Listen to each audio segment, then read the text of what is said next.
किसान भाइयों, आप सभी का डॉक्टर रामकुशल सिंह सलाहकार दर्शक सेरिया विश्वास शुगर फैक्ट्री की तरफ से अभिवादन।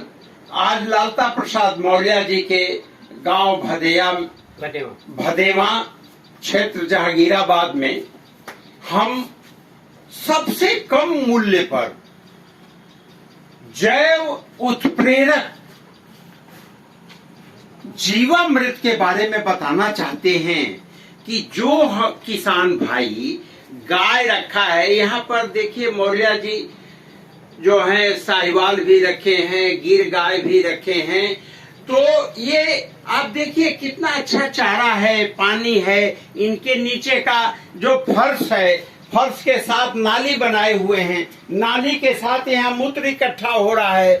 और सबसे बड़ी बात यह है कि जीवामृत एक ऐसा रासायनिक ऑर्गेनिक कंपाउंड है जिससे किसान की खेती बहुत कम मूल्य में, देखिए ये गायों के रहने की जगह है, यहाँ भी नाली है, यानी गाय जब चारा खाए तो भी उसका मूत्र इकट्ठा होगा, जब बैठेगी तो भी उसका मूत्र इकट्ठा होगा। तो जो किसान भाई गाय, देसी गाय रखे हैं या कोई भी गाय रखे हैं, उनसे निवेदन है कि मूत्र इकट्ठा करने के लिए इसी तरह से फर्श का ढलान तैयार करें और नाली बना करके गड्ढे में मूत्र को इकट्ठा करें। गाय के गोबर में 1 ग्राम गोबर में सबसे अधिक जीवाणु, 7 करोड़ से ज्यादा जीवाणु होते हैं, जो कि खेती के लिए, सभी फसलों के लिए आवश्यक होते हैं। अब बात आती है कि हमारा जो खेती है उसमें लगातार रासायनिक खादों का प्रयोग करने से, जहरीली दवाओं का प्रयोग करने से कार्बन और नाइट्रोजन का अनुपात घट गया। साथ में जो हमारी मिट्टी है वो जहरीली हो गई है। उससे बचने के लिए सबसे कम मूल्य का जो ऑर्गेनिक कंपाउंड है, जो जीवामृत है, इसमें पीएच 5.6 होता है। जो जीवामृत 8 दिन 9 दिन में तैयार होता है। पहले हम बताना चाहते हैं कि एक खाली ड्रम चाहिए जिसको साफ करके सूखा ड्रम इस तरह से रखें। इसमें 20 लीटर मूत्र इसमें डालें और मूत्र डालने के साथ गाय का जो गोबर है उसको खूब अच्छी तरह से शरबत की तरह घोल लेते हैं। और घोलने के बाद इस गोबर को भी, ताकि इसमें से जहरीली गैस निकल जाए, फिर गोबर को इसमें डालें। डालने के साथ बेसन, 2 किलो बेसन को पानी में जो मिलाए रहते हैं इसको डालें।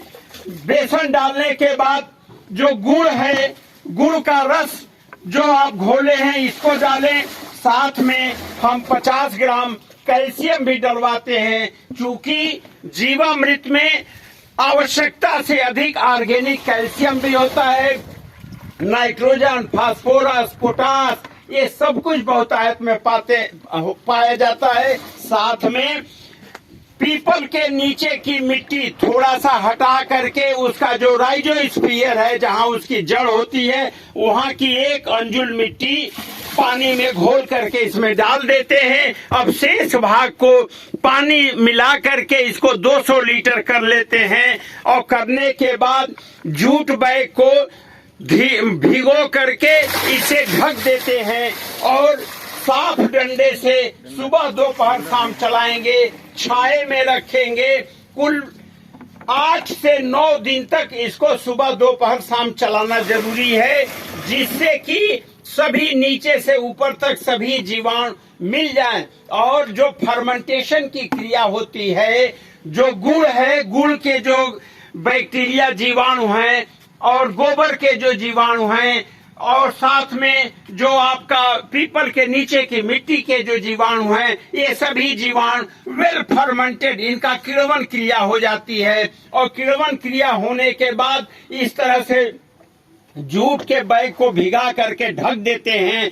अब ये 8 से 9 दिन तक इसको सुबह शाम चलाते हैं। 9 दिन के बाद इस जीवामृत को छान लेते हैं और छान के 1 लीटर जीवामृत 20 लीटर पानी में, यानी 5% इसका घोल हम खेतों में चाहे गन्ना हो चाहे कोई फसल हो, उसमें हम ऊपर से फोलियर स्प्रे करें, या जब गन्ने की बुआई करते हैं तो बुआई के पहले खेत की अंतिम तैयारी गहरी जुताई के समय आप 1 ड्रम का जो 200 लीटर है इसको सिंचाई के समय या वैसे छिड़काव करके 1 एकड़ के लिए पर्याप्त है। तो 1 एकड़ में बुआई की खेत की तैयारी के समय आप इसे दे दें। साथ में गन्ना जब जमा हो जाए 30 दिन पर आप इसका फोलियर स्प्रे करें, फिर आप 45 दिन पर इसको स्प्रे करें, 90 दिन पर स्प्रे करें।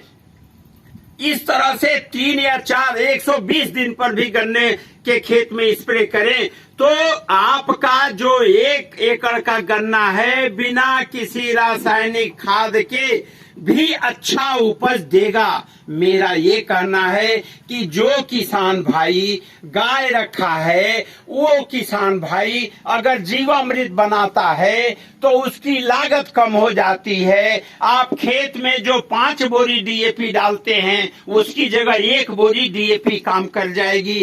रासायनिक खाद पोटास, फास्फोरस, नाइट्रोजन की मात्रा 1/5 भी प्रयोग करेंगे तो भी आपकी खेती बहुत अच्छी होगी। और प्रयास करिए कि ऑर्गेनिक खेती करिए, जिससे कि इसका पीएच कम होने से सबसे बड़ा ये है कि जो लाभ है इसका कि ये गन्ने की या किसी भी फसल की जड़ों में जाता है तो मिट्टी में उपलब्ध फास्फोरस, पोटास, आयरन या जो भी फसल को आवश्यक है वो सारी चीजें उपलब्ध करा देता है।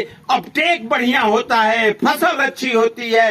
इसके अलावा जो जीवाणु होते हैं, इतना ज्यादा जीवाणु किसी भी रासायनिक ऑर्गेनिक कंपाउंड में नहीं होता है जितना जीवामृत में होता है। तो मेरा ये कहना है कि वेल फर्मेंटेड जो फ्रेश जीवामृत है इसका उपयोग हर सिंचाई के समय आप करें और अपनी खेती का अधिकतम लाभ उठाएं। साथ में जो आपके खेती में लाभदायक जीवाणु हैं वो सभी जब मिट्टी में आ जाएंगे तो निश्चित से केचुआ भी आएगा, आपके मिट्टी की ताकत बढ़ेगी, उर्वरा शक्ति बढ़ेगी, कार्बन और नाइट्रोजन का अनुपात बढ़ेगा और जहर मुक्त वातावरण में आप खेती करेंगे।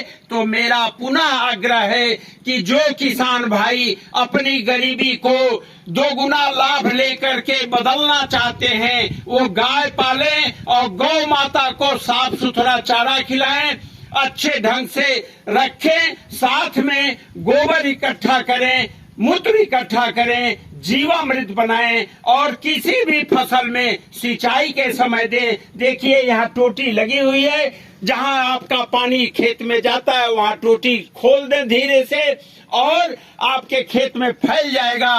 तो जीवामृत अपनाएं, जहर मुक्त खेती करें, जैविक खेती करें। जय हिंद, जय भारत।